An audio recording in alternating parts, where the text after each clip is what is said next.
Hello, welcome to this week's episode of Detroit Baseball Weekly. I'm your host Gabe. This is Isaac. How you doing today? Yeah, I'm doing good. We just went to a Tigers game, obviously. Of course, did. they fucking lost. They suck ass. But, I mean, they were playing the Astros. Yeah. Astros are good. Can't do much about it. Hunter Brown pitched that game.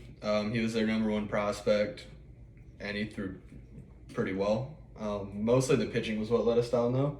I mean, not necessarily. I mean, Hutchinson only gave up 4 runs. I mean, it's not terrible. It's not amazing. Yeah. How much? The offense scored 3. 6-3, right? Yeah. 3 runs is enough to win a game usually. Chafin gave up 2 runs. Chafin did. And he's usually not that type of guy, but... No, he's usually pretty locked down. Kind of weird, though, because he's like more of a contact pitcher. Yeah. Like sinkers and sliders. Mm-hmm. But, no, it was cool, though. Went to the Tigers game. Riley Green and Badu made some web gems. Cody Clemens, talk about him in a bit, hit a home run, so it was fun. We almost caught the home run ball if he would have aimed it like a little bit higher. Kill Badu made me upset. Threw a baseball to every single fan around us except for us. There was like 7 foul balls hit right at like pretty close to us, but like none of them ever came towards us. Well, I mean, we weren't too deep, but we were a little deep. Yeah, but like if we went any like closer, they probably kicked us out.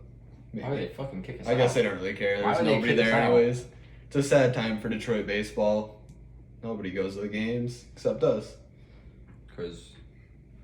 Which makes sense because nobody listens to the podcast either.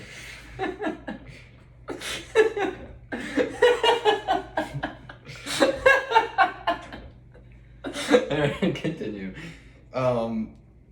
Our first real topic for today is Jeimer Candelario. He's going into arbitration 3 this offseason. Do they even offer him a contract, or they just let him walk? Well, arbitration, don't you kind of have to, like, bring him back, in a sense? No, what you can do I know, like, it's 2 parties agreeing on a contract that fits what they did over the last couple of years. So for anybody unfamiliar with the arbitration process, basically what happens is, they come together and they're supposed to talk and come to a deal. But if they don't come to a deal, the player becomes a free agent. So basically what they can do is just offer him such low of contracts, or honestly not even offer him a contract. You don't necessarily have to tender a contract, I don't think. And then they just walk. So pretty much it's like a free agency where only we are the ones who can sign him at first. Mm-hmm. Do we bring him back or no? I don't know. Yeah, there's an argument to be made for both sides. I really don't care for Candelario at this point of his career. I'm not a big fan of him anymore. But just from what I've seen. But in a sense, you could also bring him back because we don't really have like a star or an upcoming star that can possibly like emerge as a front runner for any awards or just be the star of a team. You know what I mean? But I mean, you do have young guys that could fit that spot, like Kreidler and all them. They could play third, but I don't know. I don't really care for him, so I'd say cut him. But in the grand scheme of things, you could bring him back and still be perfectly fine and just be bad one more year until you get better. I somewhat disagree because I think that Torkelson is definitely a guy who can come up and play for like the awards and stuff. Yeah, but he's a first baseman. Yeah, but there are a lot of people that deserve playing time. Ryan Kreidler, even like Harold and Willie Castro, both could get reps in at third base in favor of Candelario, and that is a valid argument to make that they should be getting the reps over him. I put Harold at third, not really Willie, but Harold I put at third. Willie started as a third base. I see him more of an outfield and middle infield guy. When Willie got called up, Nico Goodrum, rest in peace, was our shortstop. Rest in peace. Yeah, he might not be dead, but his career is. So. Damn, that's kind of terrible of you to say. I'm not gonna lie, didn't he just hit like a home run? Like, I don't know. Never mind. No? Never mind. I'm thinking of something different. Yeah, when Nico came up, or when Willie came up,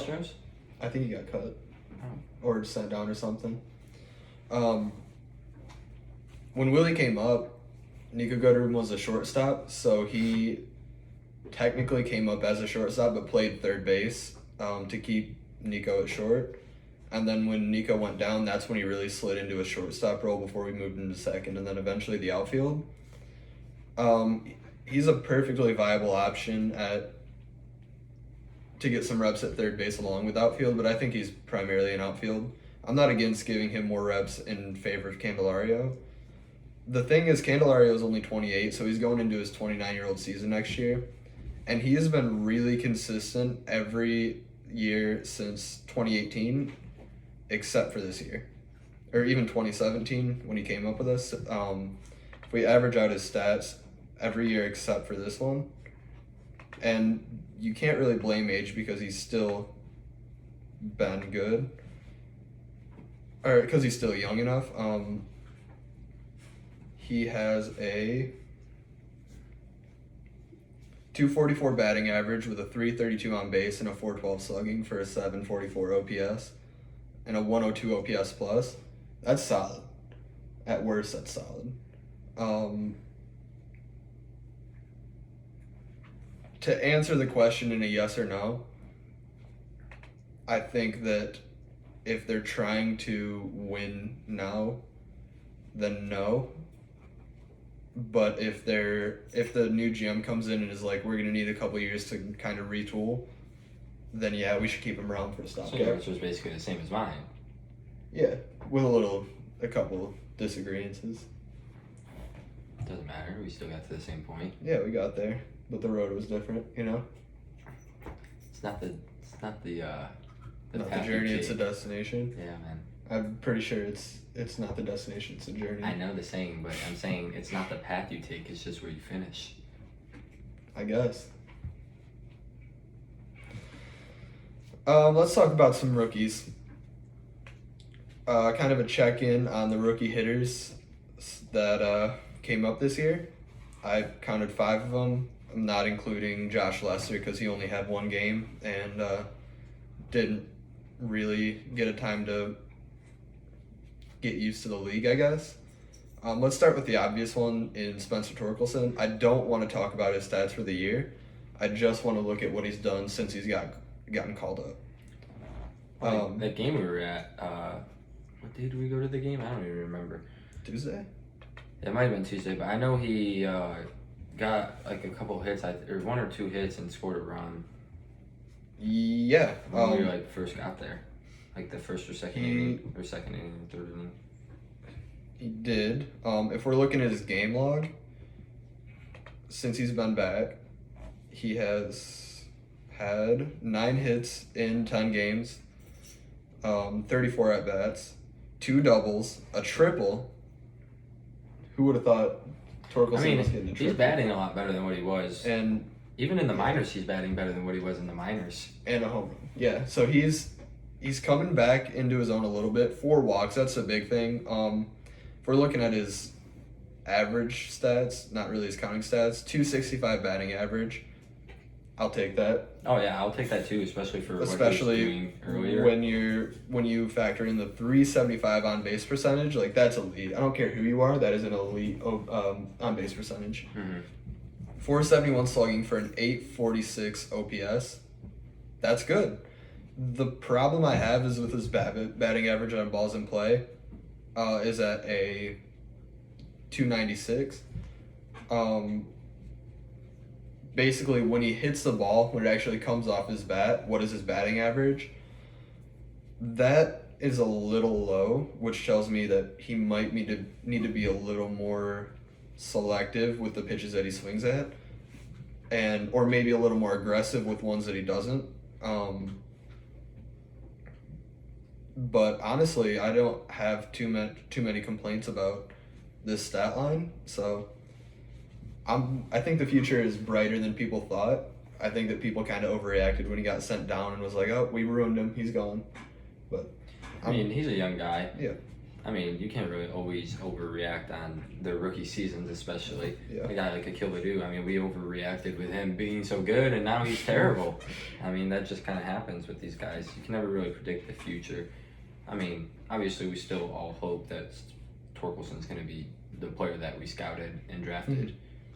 I mean, his comp when we drafted him was Paul Goldschmidt, and Paul Goldschmidt is probably going to win the NL MVP this year because he's just having an unreal season. So Yeah, you might know something that I just I realized a couple weeks ago, but then I seen it again on Instagram. Aaron Judge might win the Triple Crown. that would be crazy. I don't I'm want him to. I'm all on board for it. No. Aaron Judge is No. a different. Don't I think take it Miggy, away from Miggy. I think Miggy is better, and you can never take away the Triple Crown from Miggy. But Aaron Judge is another generational type talent He is. who, by the way, plays. I would say Gold Glove defense even in right field and solid in defense and center. So I mean, being 6'7" helps every bit of it. yeah, I mean, 100%. The it dude's could a make you freak slower, of but nature. No, the He's dude's really a not freak that of slow, nature. and he covers a lot of ground Yeah. with his size and his legs. Yeah, I'm pro Aaron Judge. To get a little off topic, MVP this year, we going Shohei, Judge, or Oh, it's Judge. third party It's Judge. Alvarez. No, it's Judge. I disagree. No, I think that it doesn't matter it's Judge. how well you hit. You could have a Barry Bonds type season. If Shohei puts up a good year on both sides of the ball, he literally has to be the MVP in my opinion. But It's Judge. we'll leave that up to the voters to It's decide. Judge. It's fine. Dude, everybody likes batting more than pitching. Good Everybody thing- likes batters who hit dingers, who hit batting average, who hit RBIs. Everybody's going to vote That's the batting thing about over pitching. Shohei is that he does both at an elite level. He's got 20-something less home runs, and I don't even know how many less RBIs. I was. He's a good pitcher. And He's a good batter, too, but he's. Aaron Besides, Judge is just elite right now, dude. I think we'll just have to disagree on this one. Oh, we'll fucking disagree with you. We'll see. We'll see what the voters decide. I think that they will vote Judge just because, especially if he breaks the home run record or gets a triple crown. Oh, he's not going to break the home run record. Not the Barry Bonds one, but the AL home run record. Roger Maris, 61. Yeah, he can break that. He's at what, 57? Something like that. 4 home runs for that guy in what, like 20 games or so. A little less than 20, I think. Easy. I wouldn't say easy. That's not. For it's Aaron not- Judge, it's not easy. if you're Aaron Judge, it's kind of easy. It One doesn't mean s- he's gonna do it. One but- slump and you're done. Let's go to our next rookie, Riley Green. Pulled off the web gem, big diving play. Yeah, he had some really good defense. Our defense, I was actually, except for Javi Baez, because you can't even count him. He doesn't make fielding errors with his glove. It's his arm. The ball just bounces off him. But Riley Green and our outfield especially played really good defense when we were at the game. That was my favorite part of the game was watching Riley Green and Akil Baddoo. Like those two specifically actually play defense because they were all over the place. We were even sitting there and they were actually backing people up. Yeah, You said that. That's a big thing. I noticed there was a infield shot over Harold Castro's head to Kerry Carpenter in right field. Picked it up and threw it to Clemens, who was covering third because of the shift, I think. Baddoo, something you don't see on TV. Baddoo from left field went over near third base to back up the throw. I thought that was really interesting and not something you hear about too much. But fundamentally, it makes sense. It's good baseball. I mean, that's how you're supposed to do it, but it's just interesting to see, Yeah, to because see. you can't really see it on TV Yeah. or anything, and nobody talks about it. Yeah. But, watching guys like this actually still do the fundamental stuff. So Even when they're not playing good, really. shout out to Baddoo for doing what he can control right. Yeah. Looking at Riley Green's stats though, he is hitting 257 with a 320 on base percentage and a 375 slugging for a 695 OPS, 103 OPS plus. On the hitting side, he's average, solid. The biggest thing is he's not hitting for power. What do you got on that? I don't know. It's kind of okay for him because he's still so young, and his glove makes up for every. In my opinion, his defense just makes up for every little bit of offense that he doesn't have right now. Because his defense is so valuable to me, in my opinion. What I've seen him do has just been insane. It's been spectacular. Him diving all over the place. I remember that one game. I don't remember what game it was. I think we talked about it last time. He literally dove for a ball 3 plays in a row. Literally, he was hurt. He was holding his like ribs the whole time, Yeah. and he was still diving around. And he's got elite defense, and I think that makes up for all the lack of power and batting that he really has. But I mean, he's not even doing too bad for a rookie, in my No. opinion. I agree. I don't think that the power is a concern. You got to keep in mind he is a rookie. He's only got 5 home runs. Whatever, that's fine. He's putting up a 1.4 WAR. So this year they have bought 1.5 wins just by having Riley Green on the field. Probably more considering whoever would be in there instead of him would likely be negative. If we're looking at this month for him, just to get like an idea of what he's been doing lately, he has a 286 batting average, elite, I'd say. 286, I'd say that's that's elite. pretty good. 362 on base percentage, not as good as Torx, but still good. 310 slugging, don't love to see that, but we just talked about it. The power, whatever. The BABIP is 400. So when he makes contact with the ball, he's hitting 400 this month. That's pretty good. The only, I don't really have a complaint too much. That means that he's finding the gap. He might not be as lucky in some months as he is in this month, but it's nice to see that he's not lining out as much. Yeah, I really have no gripe with any of these stats other than See, give with him time though, to- we need to like pull up like some defensive metrics and stuff, and so The problem his is defense. the defensive metrics don't really mean much because they're all kind of subjective, or not subjective, but like they're easy to maneuver around. Trevor Plouffe has talked about when he was playing third base, he was known as like a horrible defender, and his the next year, I think his fielding coach told him take 1 step towards the bag, and immediately by taking 1 step towards the bag that he didn't do before, that made him a better defender without changing anything besides that. So Defensive metrics really don't mean much. They just, I don't know. Fielding percentage. fielding percentage. If your fielding percentage is bad, you probably shouldn't be in the MLB. I'm gonna be honest. Well, yeah, everybody has like Like it's high fielding yeah. percentages, but obviously the really good defenders have the highest. Yeah, but that also is kind of a two-way street because if you take like a first baseman who's bad at defense, they could have a similar fielding percentage to an all-star center fielder who dives out for balls just because it's 2 different positions. So Yeah, but if you're diving out for balls, they don't really get called in air then. not in the outfield, in the infield they do. Like at shortstop, if you like dive and knock down a ball, it's really up to the scorer's decision whether it's It's an air or usually not. not an air, unless it's an easy play. Yeah. If it's a diving play, it's usually a hit, an Or- infield hit. Or like if they dive, they make the stop, but they rush the throw. That's considered an error, even Yeah, though they that- were that just is trying to get considered an error. even though they were just trying to get the play. Let's talk about one of my favorite guys, Ryan Kreidler. You've heard me talk about him pretty much since we started this podcast, just because I've loved him in the minors.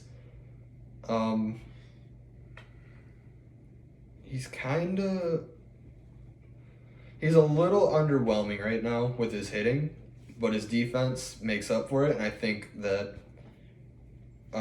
it's still a pretty small sample size, so we'll see what he's got in the future. He's got a 212 batting average. That needs to be raised a little bit, I'd say. A 270 on base percentage and a 333 slugging. I'd like to see all 3 of those numbers go up, but I think that it's a good start for a guy that pretty much he's going to walk a lot and play really good defense wherever you throw him. He's showed up on the defense part, just hasn't really showed up on the getting on base as much as he should. What do you got on him so far? What have you seen so far that you like? I wish when we went to the game that he would have played so we could have gotten like an in-person look at him, but he didn't. But I haven't really watched too many games since he came up, So I don't really have much on him, but except for everything that we've talked about already, and I'm not gonna sit Yeah, here and just sound repeat like a all the- broken record Yeah. all the time. But obviously his stats are a little underwhelming. We want to see them higher, but I mean you could say that about every player. Yeah. Like you could be batting a 400 and be like, dude, a little underwhelming. I want you to bat 402. Yeah. 212 though, objectively isn't great. If he's sort of like Javi, where you're not really expecting the batting average to be there, but for him you do expect the on base percentage to be there. So I think he'll get a feel for the major league pitching and rebound next year or really whenever, even like this year. But yeah, I like what I'm seeing. I think he should continue to play because, well, Why that not? could be biased. I like him. Yeah, we're not losing anything, so let's see what he's got. Let's go from my favorite rookie excluding Torkin Green to your favorite rookie excluding Torkin Green and Kerry Carpenter. I mean, this guy's has just been impressive. I didn't think he was going to be this good so far, honestly. I told you, man. I called it. 260 batting average, 318 on base, 494 slugging for an 811 OPS, 133 OPS plus. He is an average player plus a third. You got taken away, man. You love this guy, so. I don't even remember. Did he do anything when we were at the game? I honestly don't remember.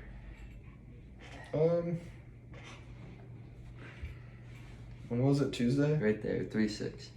He 4 bats, no hits. Dang it. didn't do anything. He struck out twice. Yeah, he didn't play that. I didn't think so. I didn't think he played good at all when we went.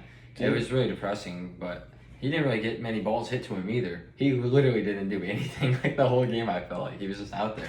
But you'll have those games too. Oh, yeah. Probably just got unlucky. Well, I mean- He got a hit the next day. 260 batting average. Well, I guess for this month it's a Yeah, 242. if we're looking at this month, 242 batting average could stand to go a little higher, but 286 on base.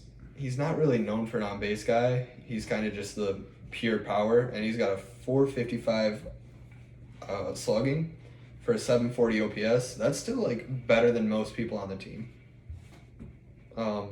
I'm happy with these stats from Kerry Carpenter. His batting average on balls in play is kind of similar to his actual batting average. The only real thing would be more selective with pitches, but not at the sake of taking away the power either. So I love him a lot. I want to see him be good in the MLB and be effective and just continue batting 260 above. And he's got 4 home runs and like 77 at bats so far. I mean, that's not too bad. That's why Yeah. his slugging's so high for what it is. and that's only that's not only this year. He's hit this month. He's hit 2 home runs this month. Yeah. He started off slow though. You got to think about that too. But once he got lit on fire, he hasn't really taken his foot off the gas too much. So. Mm-hmm. Next guy we're gonna talk about, like we said, hit a home run the other day. That's Cody Clemens. I'm a little underwhelmed. I think you are too. I mean, I didn't really expect much from him. I'm just going to be honest. From everything I heard about him, even when he was pulled up, he really wasn't highly, not highly scouted, but he wasn't, high on the pecking board, you know what I mean? Yeah. I don't have much hopes for him or anything, to be honest. I want him to do good because, that's what I want everyone, especially within our organization. I want everyone to be good because then it makes the team better. Mm. But, I mean, can't really say I'm necessarily surprised. I honestly, I'm not saying this in a rude way, but I feel like it's the name that got him this far, in a sense. I don't completely agree with that. If we're looking at what he did in Toledo even this year, before he got called up, he put together what was his batting average? 283. Yeah, 283 batting average with a 317 OPS and a 546 slugging. I think he's kind of just in a weird 4A situation where he's kind of too good for AAA, but not really good enough for the majors yet. Kind of just in between. I would throw a lot of people in that category. A guy like Badu. I think he'll be fine, but I don't expect him to be like an everyday starter. If I were to look at his ceiling, I would say somebody like Harold Castro, maybe. I wouldn't even say he's like a major league player at this point. No, Like, that's what I'm saying. No, I'm saying I don't even know if I don't see him being like a major league player in the future. Ever? either. Ever really? I would definitely disagree with you with that. I mean, I don't.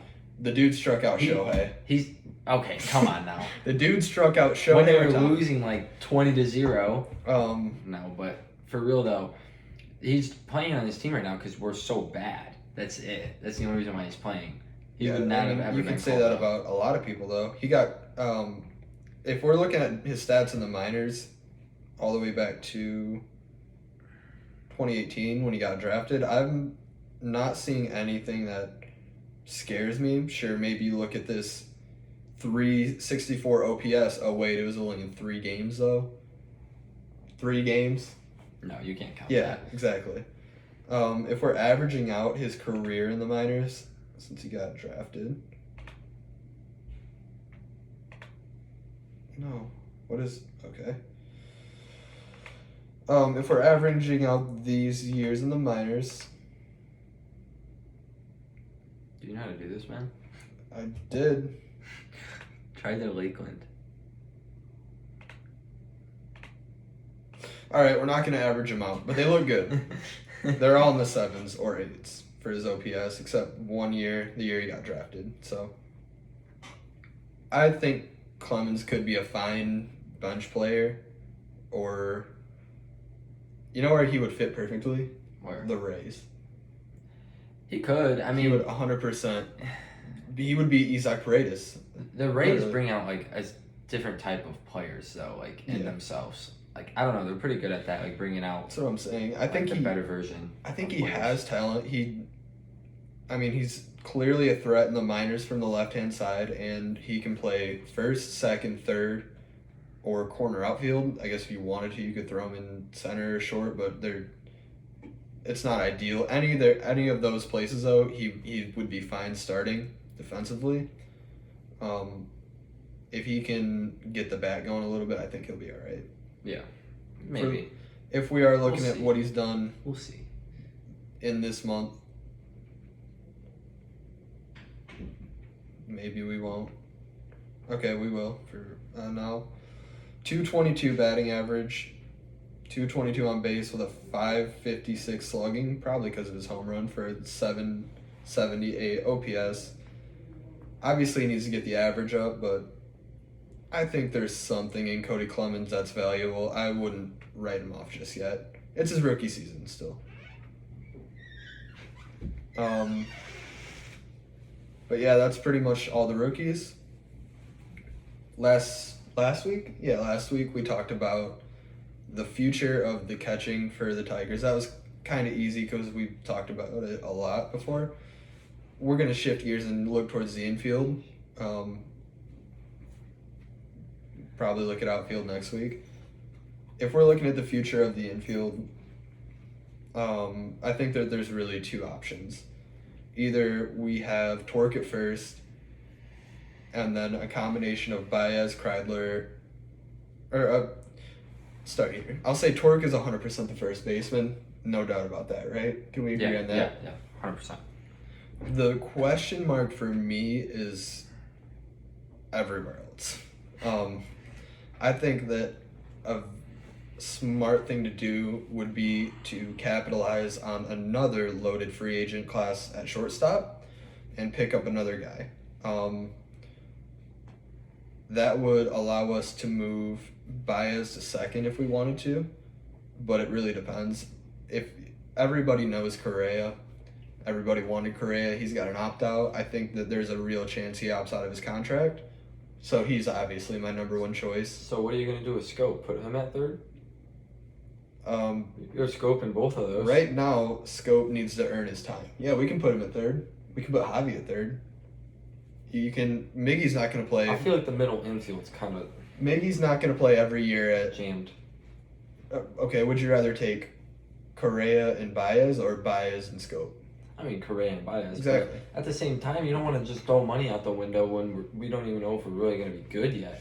No, but We I haven't think shown that, anything to say that we're in the position to just throw away money to people. I think that we are a lot closer than people think. That being said, we are definitely a few difference makers off.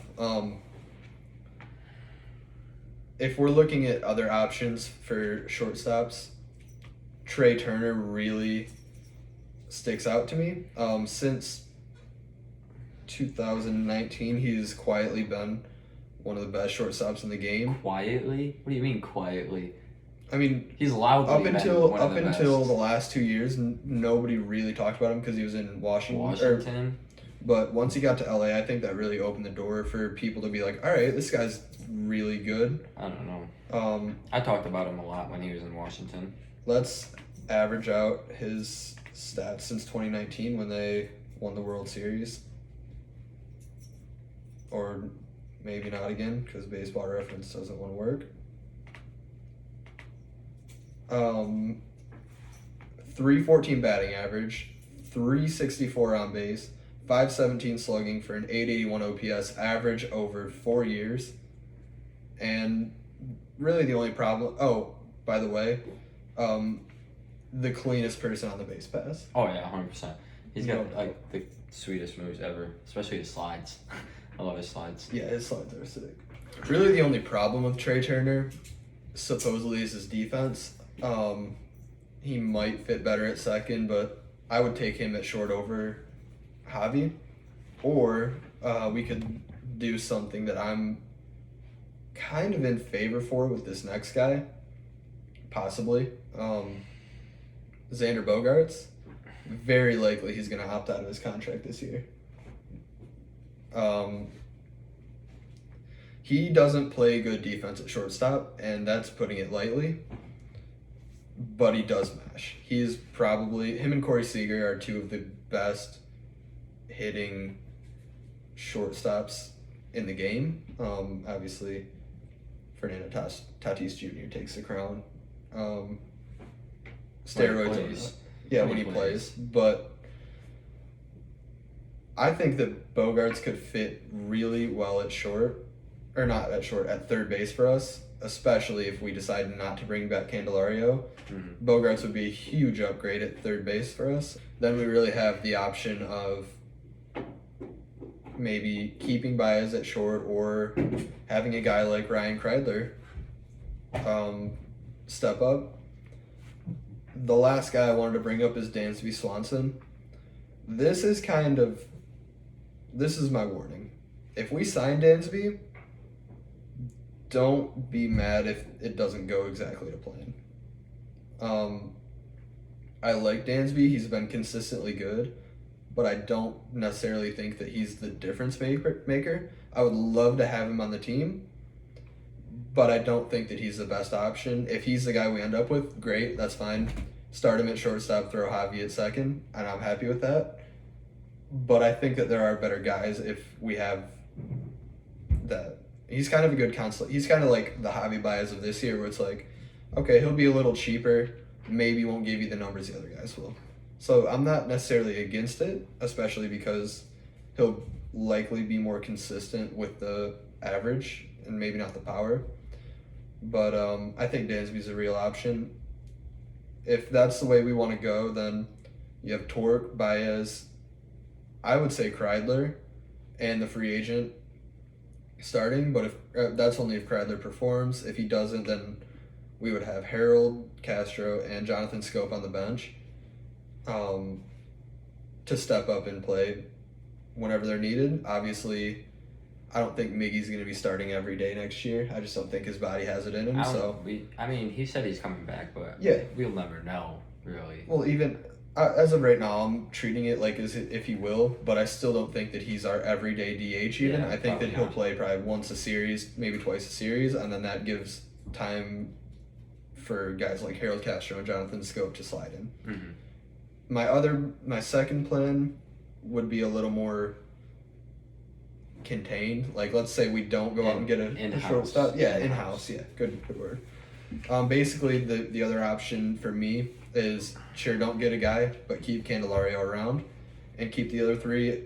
I would say to Kreidler and Baez, like, you guys play for shortstop, and whoever has the better defense plays. The other one moves to second, or third, depending on who's better out of Candelario, Scope, and Harold, or really what they need. What do you got for this? What's your future outfield plan? Outfield? Excluding or infield, I'm sorry, excluding Torque because he's the easy answer for Torque, space. Baez, and then I don't think it's really realistic for us to sign a free agent yet. I don't want to throw money or sign a guy to a long-term contract or anything when we don't even know what our true potential could be yet, or what guys can fit where. Like, we don't even know if Kreidler's like going to be an MLB player. We don't know if Scope's going to come back and be good. We don't even know what to do with Candelario. The only two guys we know for sure are going to be there, Torque and Baez. And Harold Castro. And you Harold can't deny that Harold. I like Harold Castro. But so I would go in-house and just keep them around. Worst case scenario, we have Torkelson, Baez, Harold Castro, and a free agent. If we did that, that's a pretty solid infield, I'd say. Solid. Especially if Torkelson does what he's doing now as opposed to what he did earlier. And in the outfield, that I'll kind of tease it now, that I was thinking about, Meadows, Riley Green, and probably Kerry Carpenter. That's not bad, especially when Haas and Rogers will both be back next year. The lineup, I don't think will be as much of the problem as it will be. So, if we're gonna, I think we can definitely go out and get a. You said the pitching's gonna be the problem. I think so because we won't have Mize or Scooble. Yeah. And sure, we'll get Turnbull back, but we don't really know what we're gonna get out of Erod. I understand what you're saying now. I thought you were saying like you're worried about the future of our pitching compared to our batting. Oh, the future. I think that it would be also smart to do that, but yeah. I think the future's bright. We got some young guys and some other young guys to come up when like if a piece doesn't fit. Parker Meadows has been putting together a good season in case we need some more outfield help next year. Mm-hmm. So I don't think that. I think if we're gonna focus a big amount of money anywhere, it needs to be for another big bat in the infield. I'm not gonna say. I don't know. I just don't think you spend the money right now. I think you just ride it out, let our guys come back, see how they're gonna play. Because we don't even know if Mize or Scooble or any of these guys are even going to be remotely the same pitchers. Yeah. These injuries or these surgeries could change their career trajectory. But so you don't really know. But I'd like to see them come back and see what we have first before we go out and spend money. I agree, but I also think that it's not terrible to assume that they'll come back and be good because Tommy John surgery isn't a death sentence now like it used to be. Yeah. Like all the technologies and rehabilitation like information is getting better. So I the biggest question for me that's going to answer which plan is going to do which is who our GM is this year, because that's really the first step. Is we don't even know who is going to be calling the shots past this year. Mm-hmm. You got anything else on the future of the infield? Nope. Let's get into some players. All right, player versus players. We're at 40 minutes. We got a little bit of time left. First one I got is one that we kind of teased last year because I pulled it. Harold Castro versus Willie, or last episode. Harold Castro versus Willie Castro. I already have my decision made. We agreed with each other on all of them last time, didn't we? Yeah. That's what I thought. And I have my decision made, so depending on what you say. Harold Castro versus Willie Castro. If we're looking at what kind of players they are, Harold is pretty much infield only. He can play some corner outfield if you want him to, but his value really is anywhere in the infield. And he's just consistently get on base. Not much of a power guy. He's had his power strokes, but he will get you. He's one of those guys that can walk into the ballpark and be like, I'll probably get a hit tonight. Whereas Willie Castro, we don't really know what he's got with the hitting. He's kind of been putting together one of those types of seasons. His biggest asset is that he plays above average defense in center, left, and right, and also can play third, second, or short. Who do you want between these guys? I think I know who you're going to choose, and I think we're going to choose opposites. Really? I really do think we're going to choose opposites. Maybe not. I'd go Willie. You'd go Willie? Yeah. I would like go Willie. He's got defensive versatility, so he can be like a nice utility man off the bench, spark plug. He's got the speed to maybe steal a couple bases. He's got the defense to stop some people. Him and Harold Castro got basically the same power. Neither one of them hits dingers, and I don't know. They're pretty similar, but to 100%. me he's more of a spark plug than Harold. I think this is a really hard question, but I will disagree with you and go with Harold because I'll just take the consistency. Like, this is the first consistent But look year. at his WAR; it's negative. Willie's isn't. That's only because of his defense, though. Doesn't matter. I think that a guy that a thing we could do is maybe go Harold and a guy like Victor Reyes, who really does the same thing as Willie, minus the infield. But yeah, I'll just take the consistent. This guy's gotten on base a lot since That's 2019. What happened to Victor Reyes? Is he still on the minor or the majors, or did he get Yeah. like demoted? I haven't seen him play or do anything. No, he's getting reps in left and right. I haven't seen him play in forever. They're kind I of feel like going between, like, they're giving Carey some reps in the outfield. They're giving Badu.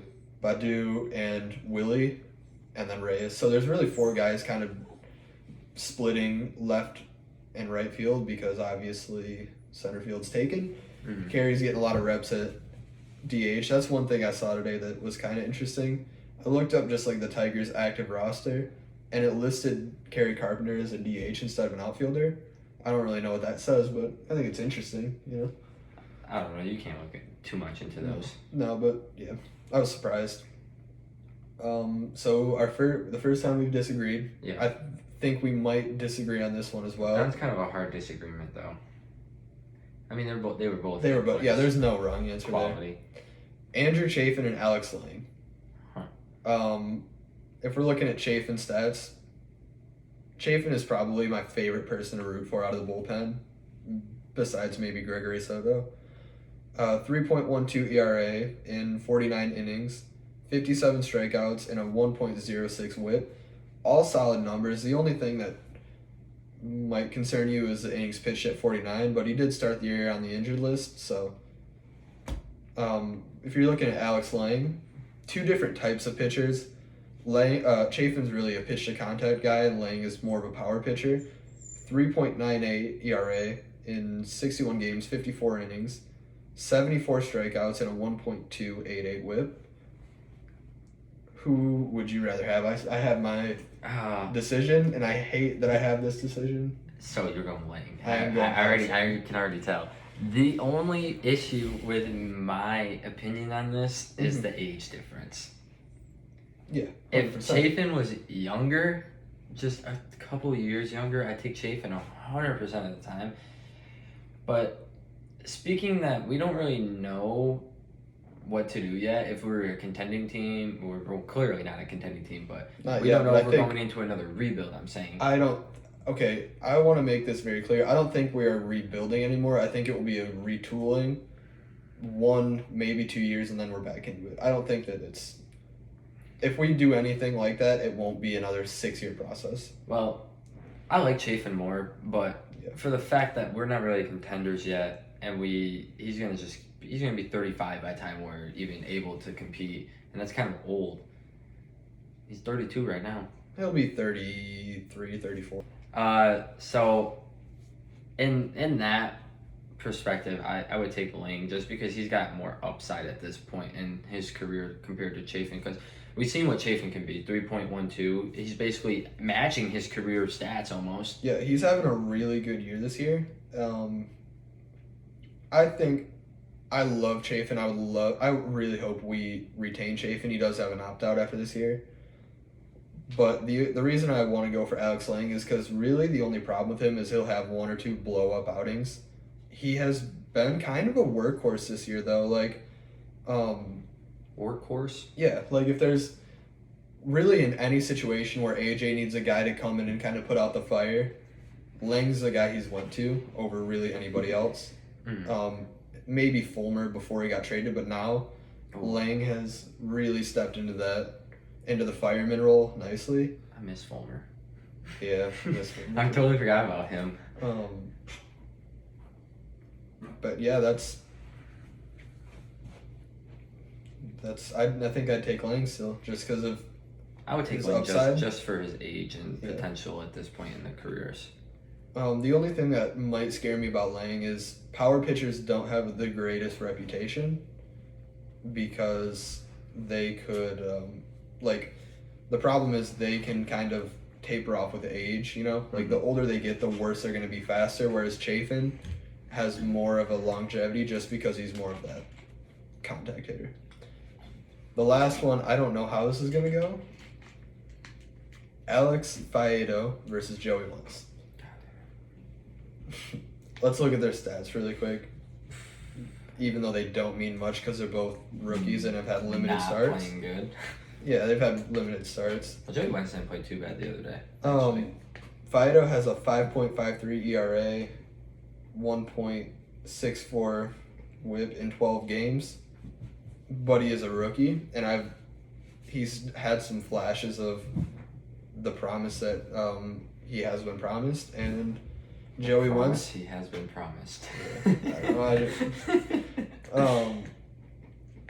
Once in less games, only 4 games started, has a 4.15 ERA with a 1.03 WHIP. Who would you rather have? This is tough just because they're both young, and I don't know. They really haven't showed, like, they haven't played too much, so I haven't really got to see much, and I'm not really watching minor league games or anything.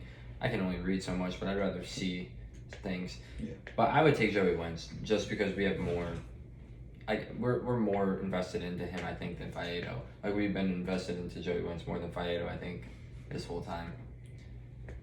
Would you disagree? I would disagree. I think that personally, I think that's the take that a lot of people would say. I like Alex Faedo a lot, though. One thing to remember, this is Faedo's first season back since Tommy John surgery, whereas Wentz had it 2 seasons ago, and really Wentz wasn't good last year. He just wasn't. So I think that next year will be the real comparison. Like, if we compare next year for Faedo to this year to Wentz, then we'll really get a clear-cut answer on which guy is having the better season. So, who are you going with? I'm going with Faedo. Really? Yeah. But Interesting. that I've might heard you be... talk about Wentz a lot, too. Faedo has been He's my 2 years guy. older, too, than Wentz. Excluding Jackson Jobe, I think before he got called up, Faedo was probably my favorite minor league pitcher. I haven't heard you talk about him too much compared to... I feel like you talked about Wentz more than Faedo.